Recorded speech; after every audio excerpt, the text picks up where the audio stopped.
최근 부동산 시장의 화두는 단연 아파트 분양가입니다. 주택도시보증공사가 분양보증을 서주는 기준은 깐깐하게 변경했고, 정부는 그동안 공공택지에 적용해왔던 분양가 상한제를 민간택지까지 확대하는 방안을 검토 중입니다. 정부가 분양가를 틀어주다 보니 일부에선 이른바 주변 시세의 반값으로 아파트 분양가가 떨어질 것이란 분석도 나오고 있는데요. 이게 정말 사실일까요? 이런 분석의 근거는 뭐고 팩트가 맞는지 유민호 기자가 알아봤습니다. 안녕하십니까? 안녕하세요. 네, 유 기자. 허그의 분양가 심사 기준이 강화되면서 일부에서는 강남권 반값 아파트가 나올 것이라 전망이 있는데 어떻게 보시나요? 네, 오늘 한 부동산 정보업체에서 반값 아파트 관련 자료를 내놨습니다. 이 서울에서 올해 분양을 앞둔 27개 단지 그 분양가를 바뀐 허구의 기준에 따라서 이 분양 예상가를 한번 내본 겁니다. 하지만 주변 시세의 반값이라고 단정 짓는 것은 역시 무리라는 분석이 나오고 있습니다. 이 서로 다른 구를 비교해서 아예 분석 기준 자체가 틀려버린 건데요. 이 예를 들어서 국내 최대 재건축 단지로 꼽히는 둔촌주공을 송파 헬리오시티와 비교를 했습니다. 이 둔촌주공의 3.3제곱미터당 평균 예상 분양가는 2,500만 원대이고 이 헬리오시티의 지금 시세가 4,600만 원대라 이 둔촌주공이 이 헬리오시티의 반값 수준에 공급된다는 겁니다. 하지만 둔촌주공은 강동구에 있고 이 헬리오시티는 송파구에 있어서 비교 대상 자체가 성립하지 않습니다. 허그 관계자도 이 분양가 심사 규진인 해당 지역 같은 경우 이 같은 자치구를 뜻한다면서 이 자치구 아닌 단지끼리 비교하는 게 맞다 이렇게 밝혔습니다. 또 중구 세운 상가 재개발 사업인 이 힐스테이트 세운이나 이 또 그 세운 푸르지오도 이 종로구에 들어서는 경기공사의 2단지와 이렇게 비교를 했는데 이것도 역시 비교 기준 자체가 틀렸습니다.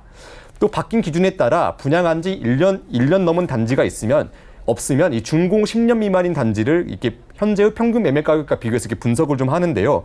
이 정비사업 조합이나 건설사들은 이 주변 단지 중에서 이 가장 비싼 곳을 선정해서 분양가를 최대한 높일 것이기 때문에 이 반값 아파트가 나올 가능성은 적다고 볼 수 있습니다. 그렇다면 유 기자, 이번에는요, 우리 허그의 분양가 규제 강화 내용도 이참에 짚어보고 가죠. 어떻습니까? 네, 건설사들이 그 아파트를 지을 때는 이 허그가 이 혹시 모를 사태에 대비해서 분양 보증을 서주고 있습니다. 이 허그는 서울 등 고분양가 관리 지역을 선정해서 이 보증을 해주는 대신 이 분양가가 일정 수준을 넘지 못하게끔 하고 있는데요. 이 지난달부터 강화된 기준을 한번 살펴보겠습니다. 이 분양가를 심사할 때 분양 아파트가 속한 이런 자치구가 1년 이내 분양한 아파트가 있으면 100% 수준, 만약 1년이 지났으면 이 비교단지 분양가의 105% 수준을 넘지 못하도록 하고 있습니다. 네, 그렇다면 민간택지 분양가 상한제 이야기도 좀 나눠보죠. 민간택지 분양가 상한제가 적용이 되면은 강남 재건축 사업의 경우 분양가가 허그의 요구 금액보다 20%에서 30%가량 낮아질 것이라는 전망이 있는데요. 이건 맞습니까? 이 전망에 따라서 이런 게 실제로 가능한지 좀 내용을 자세히 한번 들여다봤는데요. 일단은 명확한 근거는 없는 상황입니다.